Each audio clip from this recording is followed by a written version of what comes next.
तो दोस्तों अपने लास्ट वीडियो में हम लोगों ने राल्फ वाल्डो इमर्सन की बायोग्राफी को डिस्कस किया था। ऐसा उनको हम लोगों ने प्रोस राइटर और ऐसा एसेइस्ट उनको पढ़ा था, जाना था, समझा था। और आज हम इस वीडियो में उनके ही एक बहुत ही फेमस एसे सेल्फ रिलायंस को भी डिस्कस करने जा रहे हैं।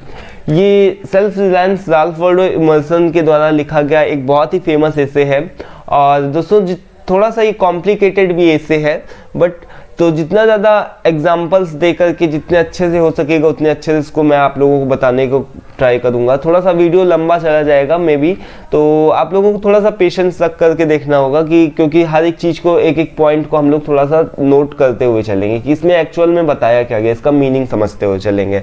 ठीक है, तो चलिए स्टार्ट करते हैं दोस्तों। सेल्फ रिलायंस, तो सेल्फ रिलायंस का दोस्तों सबसे पहले तो हम लोग मतलब समझ लेते हैं कि सेल्फ रिलायंस मतलब होता क्या है। तो देखिए सेल्फ रिलायंस का जो हिंदी अर्थ होता है वो तो है आत्मनिर्भरता। आप लोगों ने मे भी कई बार ये आत्मनिर्भरता शब्द को सुना होगा कि आत्मनिर्भरता एक्चुअल में होता क्या है।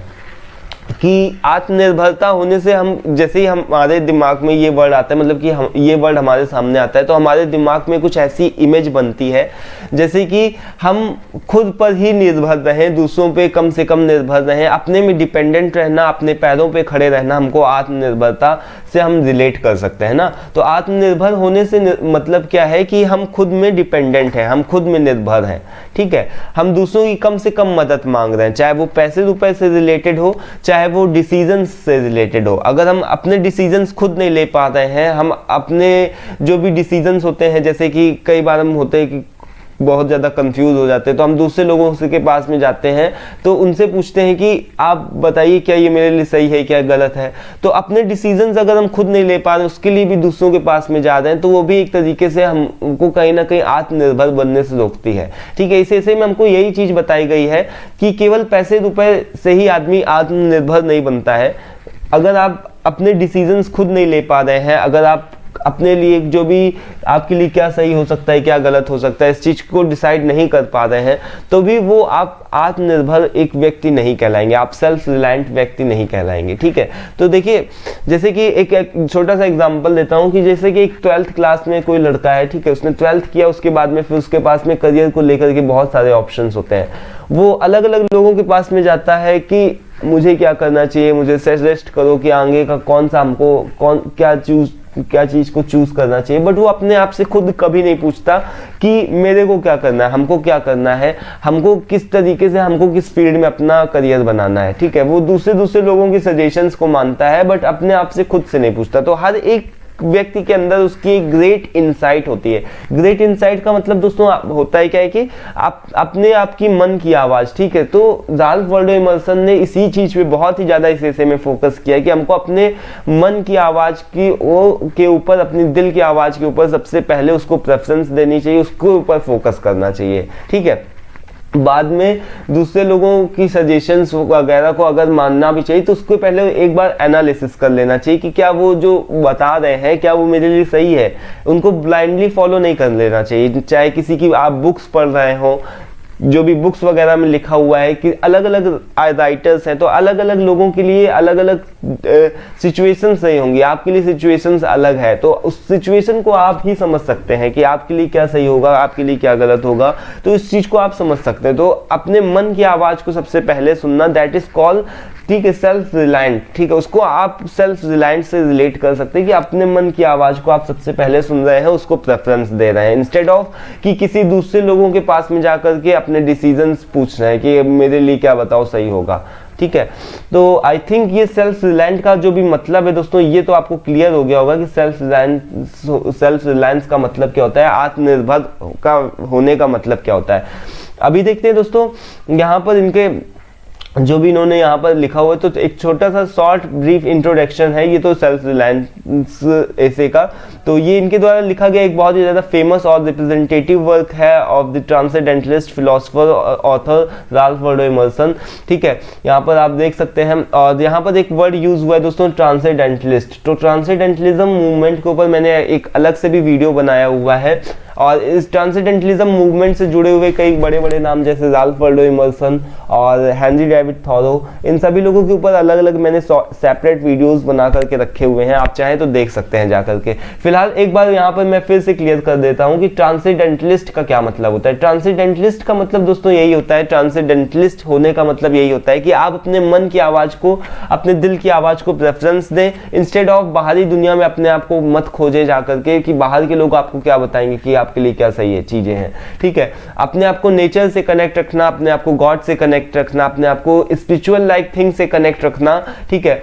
जो भी एक आपके अंदर जो भी इनर सोल होती है, एक अंदर की सोल होती है, ठीक है, उसके अंदर का जॉय जो होता है, ठीक है, जिसको आप महसूस कर सकते हो, उस चीज को कनेक्ट रखना, दैट इज कॉल्ड, सोचो वही थोड़ा सा ट्रांसेंडेंटलिस्ट से आप रिलेट कर सकते हैं। तो यही चीज ट्रांसेंडेंटलिस्ट अगर कोई है तो मतलब कि वो नेचर से प्यार करता है, गॉड से प्यार करता है, स्पिरिचुअल काइंड की जो भी लाइफ स्टाइल होता है उसको फॉलो करने वाला ट्रांसेंडेंटलिस्ट भी कहलाता है, ठीक है। इसको आप नोट कर सकते हैं। तो ये यहाँ पर फिर आप आगे देख सकते हैं कि self reliance was first published in 1841। अब देखिए जो सेल्फ रिलायंस था दोस्तों 1841 में पब्लिश्ड हुआ था इनकी फर्स्ट सीरीज में। राल्फ वाल्डो इमर्सन ने दोस्तों इनकी 2 सीरीज ऑफ एसेज आई थी, जिसमें फर्स्ट सीरीज के कलेक्शन में दोस्तों ये सेल्फ रिलायंस एसे था, और इसके अलावा द ओवर सोल भी एसे था जिसको हम लोग बहुत पहले ही कवर कर चुके हैं।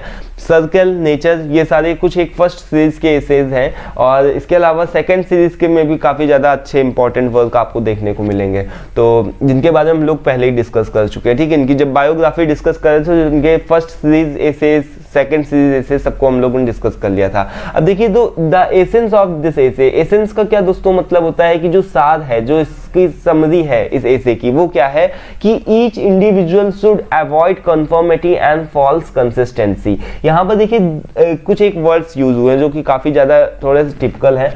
तो इस एसे का सार क्या है कि ईच इंडिविजुअल, इंडिविजुअल का क्या मतलब होता है दोस्तों, जैसे कि एक अकेला व्यक्ति। इंडिविजुअल का मतलब क्या, जब हम सोसाइटी में रहते हैं, बहुत सारे लोगों के साथ में रहते हैं, तो हम वो कहीं ना कहीं इंडिविजुअलिटी खो देते हैं, ठीक है। बहुत सारे लोगों के साथ में रहना तो हमको उनके भी विचारों को मानना पड़ेगा, बट एक इंडिविजुअल कौन सा आदमी होता है जो कि अपने पर्सनल थॉट्स को, एक मतलब अगर कोई पर्सनल व्यक्ति है, ठीक है, पर आपके अंदर पर्सनल लाइफ स्टाइल भी तो होती है, आपकी पर्सनल चीजें होती हैं। अगर आदमी जो है वो खुद से बातें कर रहा है, ठीक है, जरूरी नहीं कि वो केवल सोसाइटी से ही बातें करे, मुंह का ही उपयोग करते नहीं हम, ठीक है। अगर हम अपने आप से बातें करें तो उस समय हम भले ही मुंह का नहीं उपयोग करते हैं तो दिमाग का तो उपयोग करते ही है ना। तो अपने आप से बातें करना, तो डेट इज कॉल्ड इंडिविजुअल, कि हम एक अकेला व्यक्ति है जो कि अपने खुद से ही बातें कर रहा, खुद में मस्त है, ठीक है। तो वो वहां पर इंडिविजुअल का इस तरीके से फीलिंग आता है, ठीक है। तो ईच इंडिविजुअल शुड अवॉइड, हमको क्या चीज करना चाहिए, हर एक इंडिविजुअल व्यक्ति को, मतलब एक एक व्यक्ति को क्या करना चाहिए, अवॉइड कन्फर्मिटी।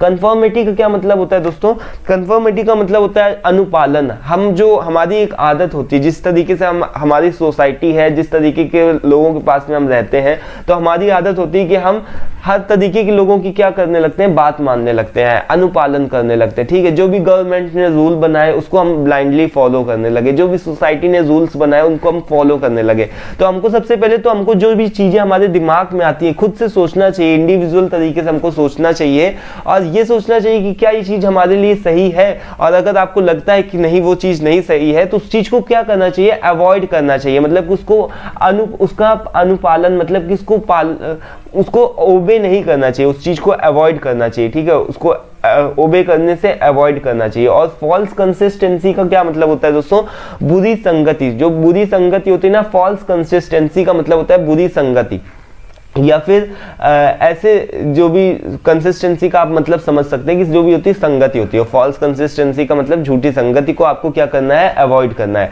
तो इस एसे की समरी क्या है दोस्तों, इस एसे का एसेंस क्या है कि हर एक इंडिविजुअल व्यक्ति को जो भी कंफर्मिटी है, मतलब कि आज्ञा मानने वाली जो आदत है, कि किसी भी तरीके की कोई भी रूल्स आया, कोई भी रेगुलेशंस आए, जो भी सोसाइटी में चला आ रहा है उसी को फॉलो करना है, तो उस चीज को अवॉइड करना चाहिए अगर आपको लगता है कि वो गलत है, ठीक है। जैसे बाल विवाह है, सती प्रथा है, तो अगर वो चलता चला आता, अगर लोग ब्लाइंडली उसको फॉलो कर रहे होते तो आज भी वो वही सिचुएशन उनको देखने को मिलती। बट कोई ना कोई तो ऐसा व्यक्ति होगा ये ना, जिसने सबसे पहले उस चीज को अवॉइड किया होगा, सबसे पहले उसने उस चीज को लेकर के कोई आवाज आवाज उठाई होगी तब उसको क्या विरोधों का सामना नहीं करना पड़ा होगा, ठीक है, सोसाइटी ने उसका बहुत सारा विरोध किया होगा कि आप ये गलत कर रहे हैं, ऐसा नहीं करना चाहिए। बट आज हमको यहाँ पर केवल हम इन सारी चीजों का, कुप्रथाओं का केवल नाम ही समझते हैं, ठीक है, हमको वहां पर हम इन सारी चीजें, ये सारी जो भी चीजें हैं ये हमको देखने को नहीं मिलती हैं, ये केवल इनको नाम से ही पहचानते हैं। तो कन्फर्मिटी का क्या मतलब है, वही चीज है कि जिस तरीके से हम ब्लाइंडली फॉलो कर रहे हैं चीजों को, तो इस चीज को फॉलो करने से हमको अवॉइड करना चाहिए। और जो भी बुरी संगति है हमारी, जो भी सोसाइटी एक तरीके से ना, वो हमको आगे बढ़ने से बहुत ही ज्यादा रोकती है। तो सोसाइटी ही हमारी सबसे बड़ी फॉल्स कंसिस्टेंसी है, यहाँ पर ये भी चीज बताई गई है। तो जो सोसाइटी है वही हमारी फॉल्स कंसिस्टेंसी, मतलब कि सबसे बड़ी बुरी संगति वही है, तो उसको भी हमको अवॉइड करना चाहिए। जो भी सोसाइटी ने रूल्स रेगुलेशंस बनाए उसको ब्लाइंडली फॉलो नहीं करना है। तो आई होप दोस्तों यहाँ तक आपको सबको क्लियर हो गया होगा।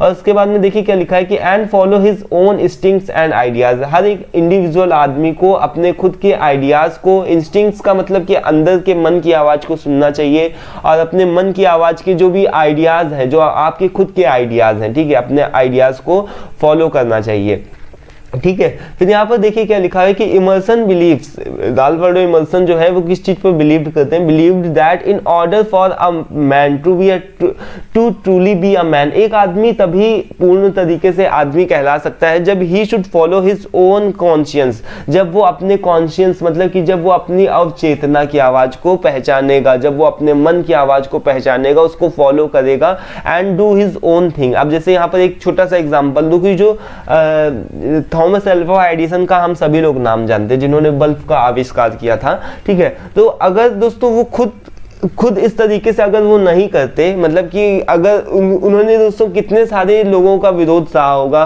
कि जब उन्होंने स्टार्टिंग में स्टार्ट किया होगा कि कुछ मैं ऐसा बनाऊंगा जो कि रात में भी चमकेगा, तो लोग उनके ऊपर कितना हंसे होंगे, ठीक है, कि ऐसा क्या है। बट उनको अपने अंदर की आवाज पर, उनको अपने कॉन्शियंस पर भरोसा था, विश्वास था, ट्रस्ट था कि मैं ऐसा कुछ करके दिखाऊंगा, और वो लगे रहे। उसके बाद में दोस्तों आज भले ही उस टाइम लोग उनके साथ नहीं हो, लेकिन आज हम सभी उनका नाम जानते हैं और उनके इस वर्क को दोस्तों अप्रिशिएट करते हैं ना। तो हम ये राल्फ वाल्डो इमर्सन हमको क्या सिखाते हैं कि ही शुड फॉलो, एक मैन तभी पूरा हो सकता है जब वो अपने कॉन्शियंस की आवाज, अगर वो अपने मन की आवाज को नहीं सुनते कि मैं कुछ ऐसा बना सकता हूं, तो वो कैसे सक्सेसफुल हो सकते थे, ठीक है। And do his own thing, अगर वो खुद की चीजों को नहीं करते तो किस तरीके से हम सभी उनका नाम जान सकते थे, ठीक है। तो essentially do what you believes is right instead of blindly follow society. जिस तरीके से हम सोसाइटी को ब्लाइंडली फॉलो कर रहे हैं, तो उसको नहीं फॉलो करना चाहिए। हमको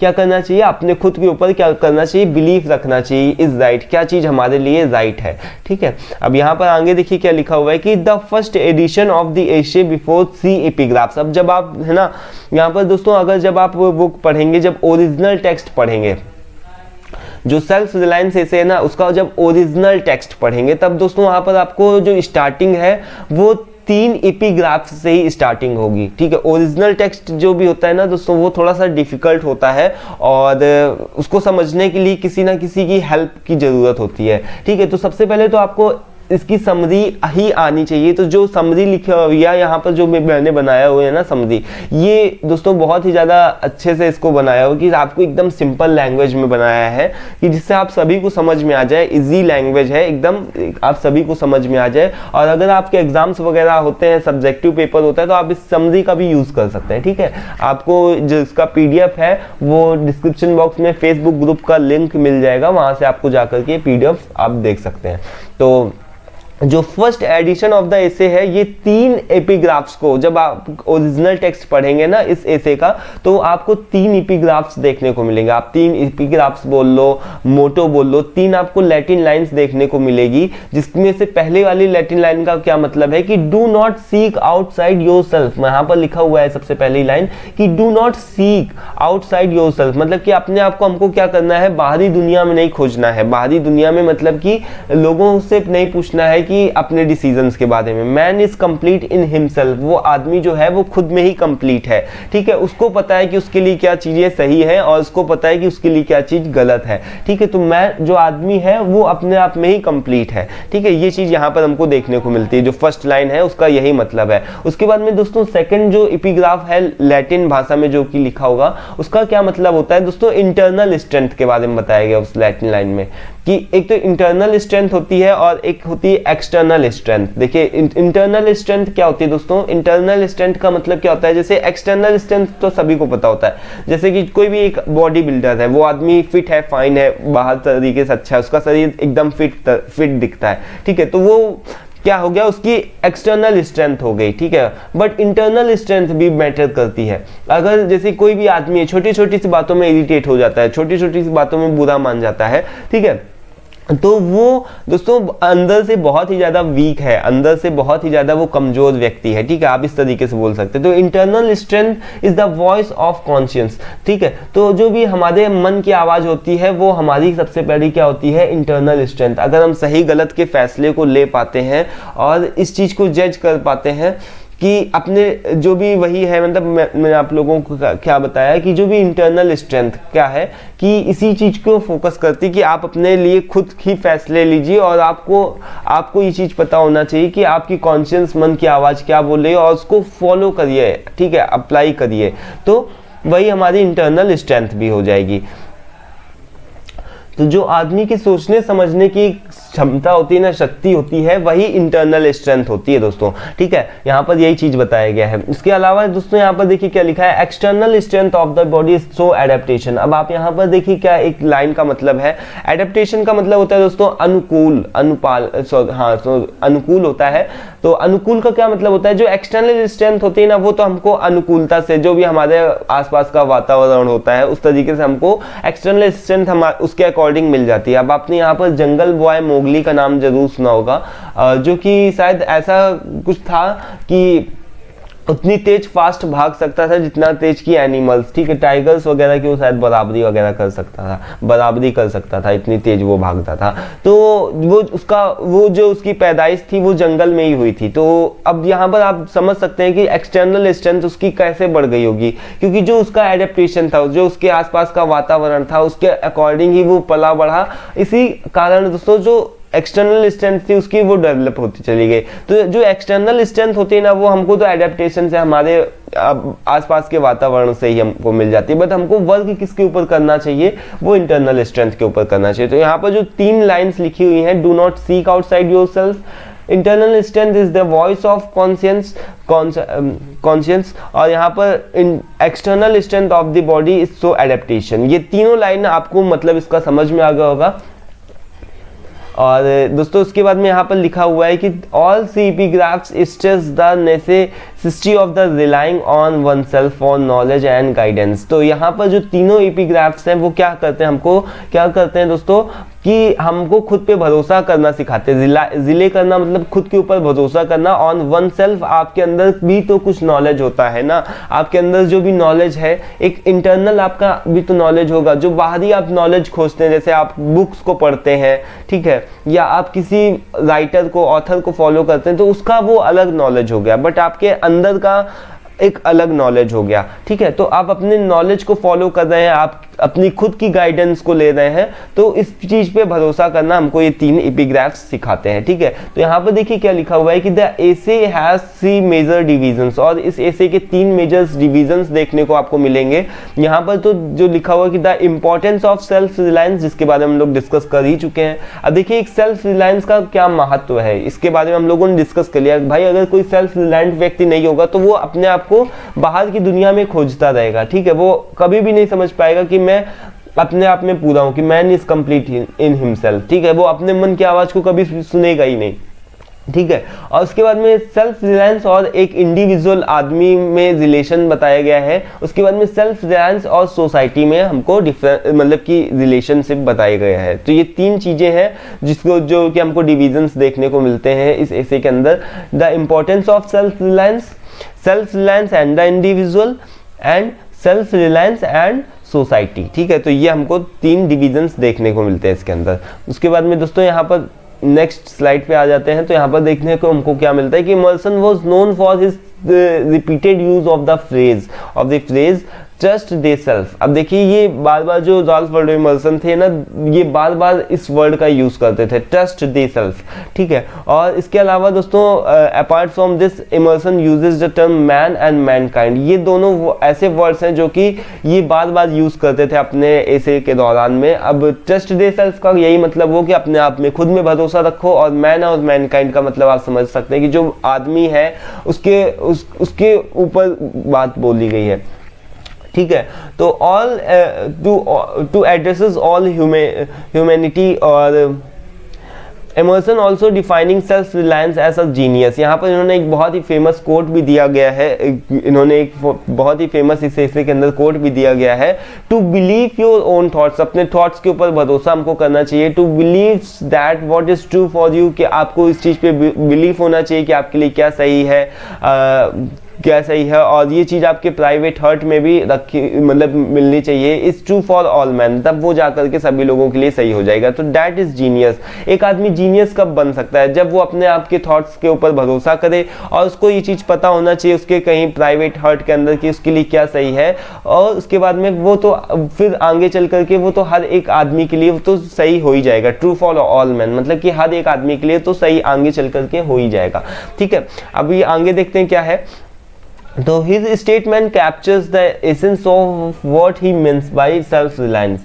तो देखिए जो इनका स्टेटमेंट है सेल्फ रिलायंस, उसका क्या मतलब है यहाँ पर देखने को मिलता है, नेमली द रिलायंस। रिलायंस का क्या मतलब दोस्तों? जो निर्भरता होती है one's own thoughts and ideas. सबसे पहले सेल्फ रिलायंस में दोस्तों इसका जो रिलायंस का मतलब है कि हमको निर्भर किस चीज पर होना है, अपने खुद के ओन थॉट्स पे होना है और खुद के आइडियाज पर होना है, ठीक है।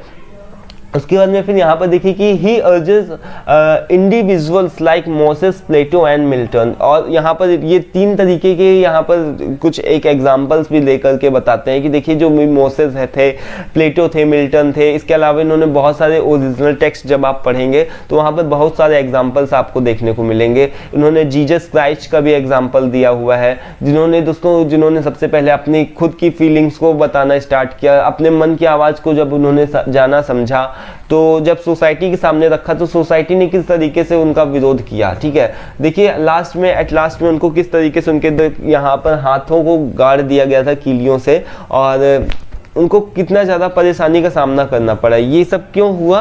क्योंकि दोस्तों उन्होंने अपने आइडियाज़ को रखा।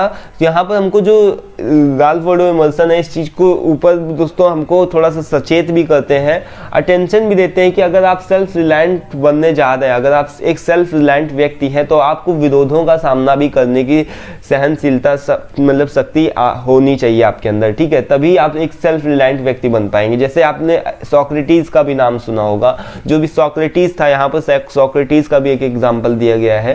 तो सोक्रेटिस जो सुकरात था उसने भी अपने खुद की मन की आवाज़ को पहचान करके और अपनी कुछ भी अगर वो जो भी सोसाइटी के रूल्स बने हुए हैं, अगर आप भाई उसमें हाँ में हाँ मिलाते जा रहे हैं, अगर आप उसको ब्लाइंडली फॉलो करते जा रहे हैं, जो भी चल रहा है उसको चलने दे रहे हैं, ठीक है, आप उसके पीछे पीछे भाग रहे हैं, तब तो आप को कोई कुछ नहीं बोलेगा, आप एकदम कंफर्ट है, ठीक है, जो भी है आपसे सब हाय हेलो करेंगे। बट अगर आप थोड़ा सा भी उसके अगेंस्ट जाते हैं, ठीक है, अगर आप थोड़ा सा भी उसके खिलाफ जाते हैं तो लोग वहीं पर आकर के आपको 10 बातें सुना करके जाएंगे, ठीक है, और 10 बातें सुनाएंगे क्यों, और ऐसा बोलने लगेंगे कि आप लोगों को भड़का रहे हैं, ठीक है। तो जो सुकरात था, जो सोक्रेटिस था, वो भी दोस्तों उसके मन में कुछ आया होगा तो उसने भी अपनी चीज़ों को बताना स्टार्ट किया कि हमको क्या करना चाहिए क्या नहीं करना चाहिए। वो एकदम सही बता रहा था, बट वो थोड़ा सा सोसाइटी के अगेंस्ट था तो लोगों ने उसको भी परेशान करना स्टार्ट कर दिया। एट लास्ट में शायद ऐसा हुआ था कि उसको जहर का प्याला दे करके उसको शायद मार डाला गया था। तो जो भी हो, फिलहाल यहाँ पर बताने का यहाँ पर यही मतलब है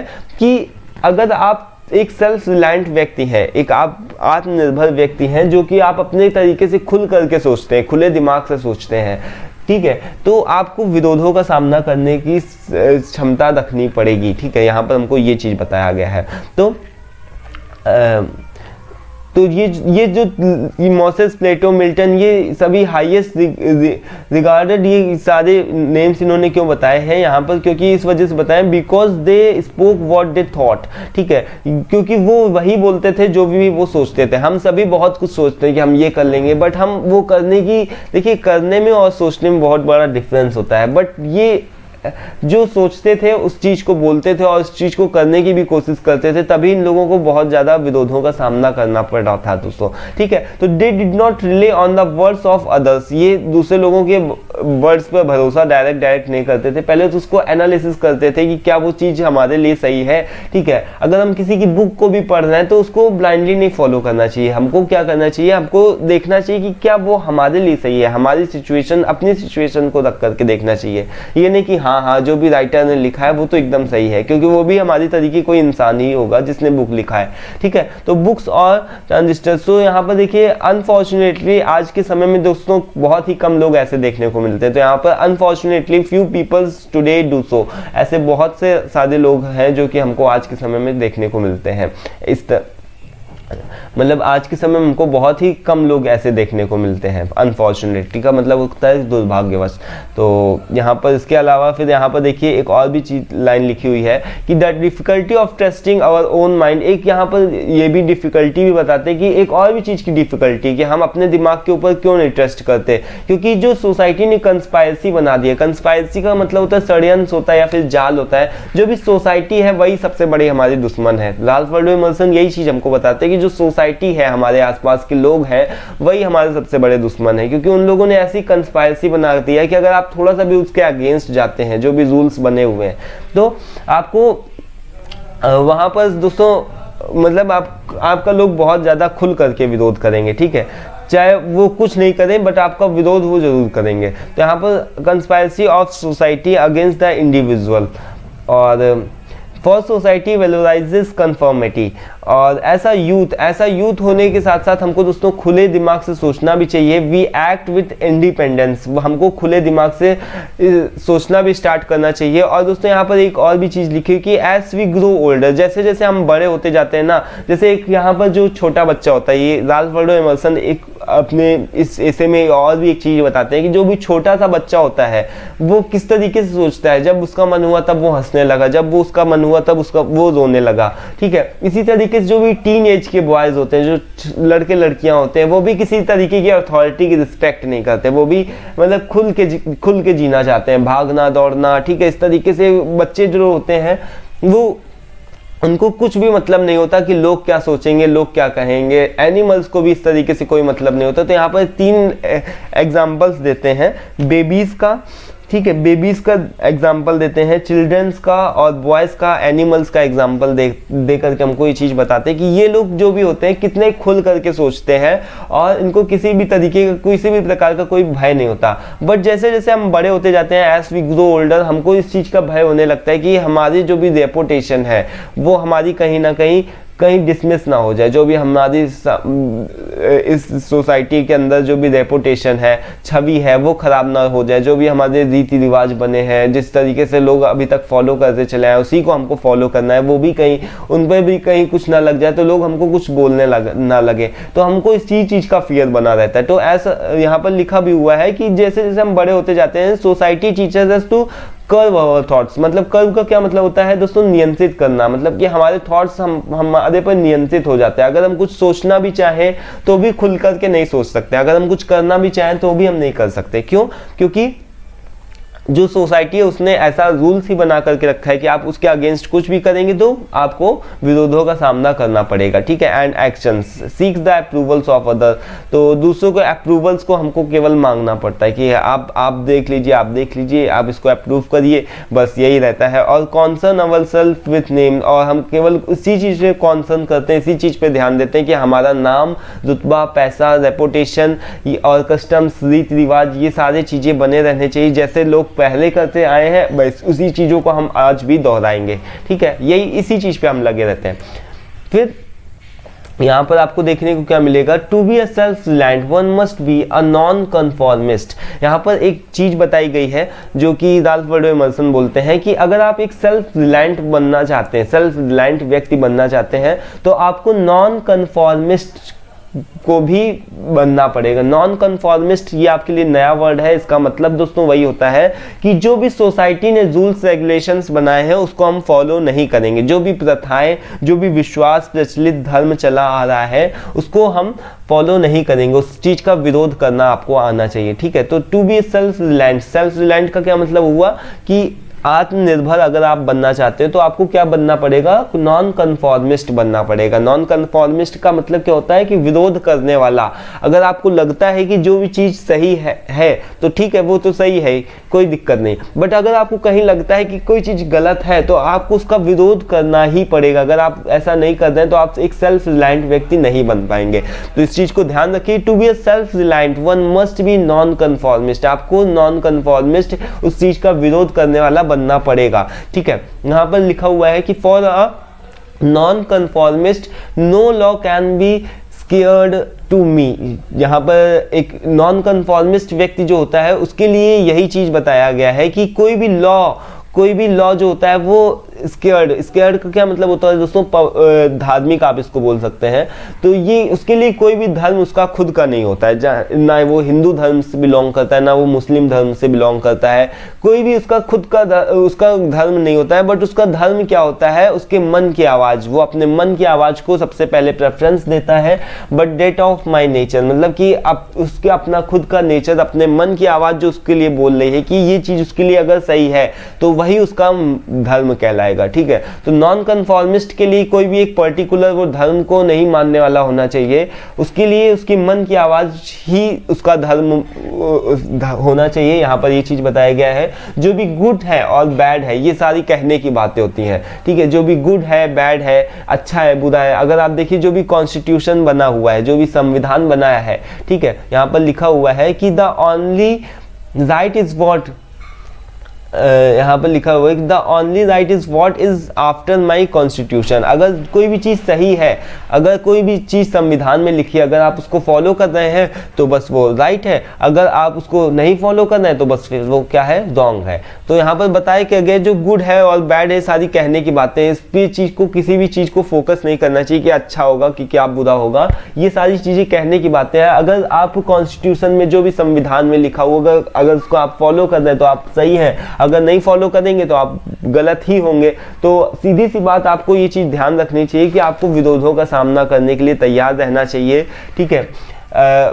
बहुत सारी ऐसी चीजें भी लिखी होती हैं। कॉन्स्टिट्यूशन का निर्माण हो, चाहे किसी भी चीज का निर्माण हो, जो भी गवर्नमेंट ने भी रूल बनाया है तो किसी ना किसी इंसान ने ही बनाया है। और एक इंसान से गलतियां होती हैं, कभी कदार कुछ ऐसे भी रूल्स बन जाते हैं कि जो कि हमको तोड़ने पड़ते हैं। जैसे कि देखिए एक बार अगर नमक कानून को गांधी जी ने ना हटाया होता, जो भी नमक से टैक्स था, अगर गांधी जी ने उसको ना हटाया होता तो आज भी हम पे कर रहे होते, ठीक है। उनको विरोधों का सामना करना पड़ा था, ठीक है। उसको उस चीज को, उस टैक्स को हटाने के लिए उनको कितना ज्यादा मुश्किलों का सामना करना पड़ा था, ये हम और आप नहीं समझ सकते, ये केवल वही समझ सकते होंगे, ठीक है। तो ये सारी चीजें हैं। कॉन्स्टिट्यूशन जो भी मतलब कि अगर आप कुछ भी डिफरेंट कर रहे हैं, सोसाइटी से अलग कर रहे हैं, तो आपको उसका विरोध का सामना करने के लिए तैयार रहना चाहिए, ठीक है। According to emotion another barrier is the fear for our consistency. और जो भी हमारा फियर है, भय है, वो क्या है,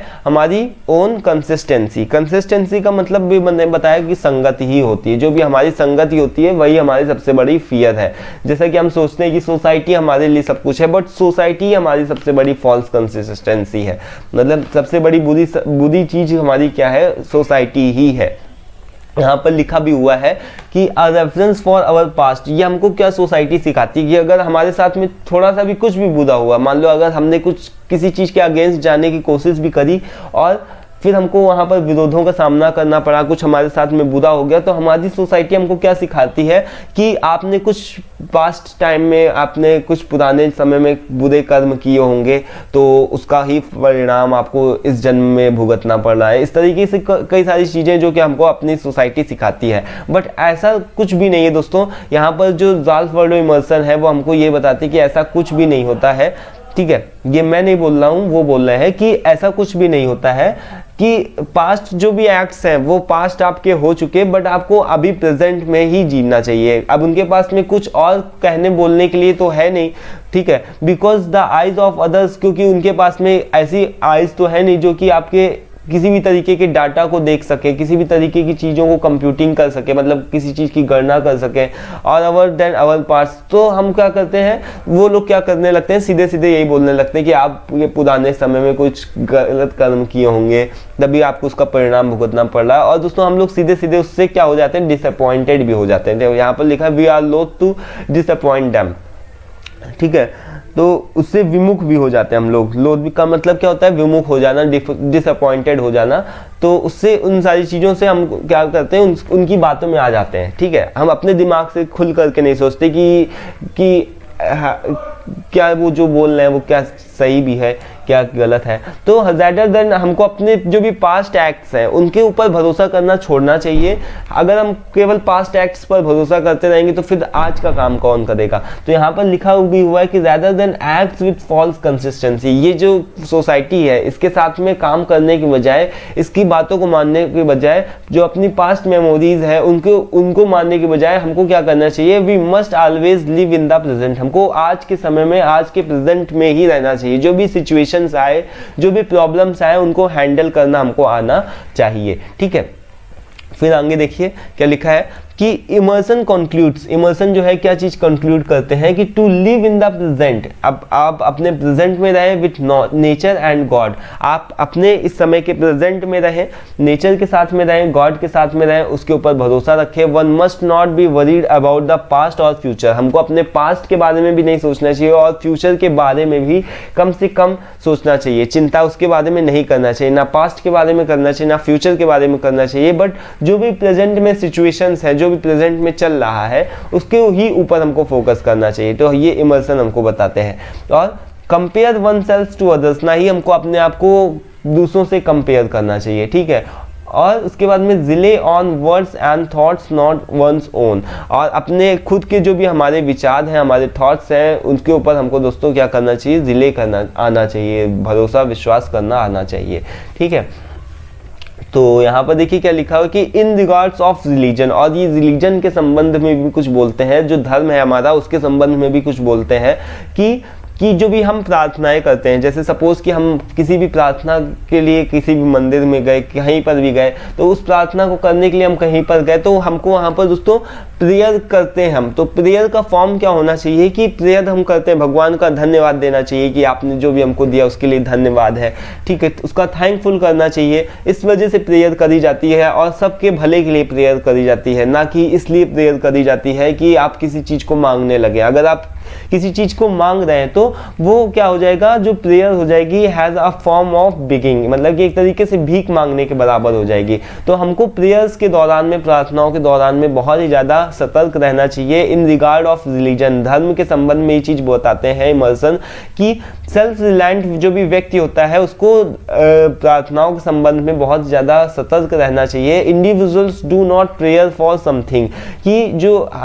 एक व्यक्ति होता है उसको किसी भी चीज को पाने की लालसा के लिए प्रेयर नहीं करना चाहिए, भगवान के सामने हाथ नहीं फैलाना चाहिए।